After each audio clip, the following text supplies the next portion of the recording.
আসসালামু আলাইকুম ভিউয়ার্স, আপনাদেরকে দেখাচ্ছি ট্রাফিক সাইন। ট্রাফিক সাইন হচ্ছে মূলত তিন প্রকার: বাধ্যতামূলক, সতর্কতামূলক এবং তথ্যমূলক।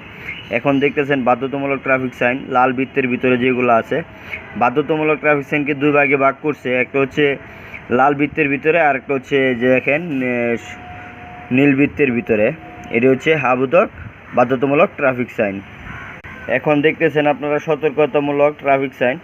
প্রয়োজনে আপনারা এটা থামিয়ে স্ক্রিনশট নিয়ে নিতে পারেন। গাড়ি চালালে হবে না, গাড়ির যে নিয়মকানুন আইনগুলো আছে এগুলো মানতে হবে। এগুলো হচ্ছে সতর্কতামূলক সাইন। এইগুলো দেখলে আপনি সাবধানে রাস্তায় সতর্কভাবে গাড়ি চালাবেন। আর এটি হচ্ছে তথ্যমূলক সাইন, যে বিভিন্ন জায়গায় আপনার বিভিন্ন তথ্য দিয়ে থাকে সাইনগুলা। যে এখন প্রথম কিছু চিহ্নগুলো দেখেন আপনারা, আমি একটা চিহ্ন দেখাই যে হাসপাতাল। এটা দেখলে বুঝবেন যে সামনে হাসপাতাল। এরকমভাবে সবগুলোই একটা না একটা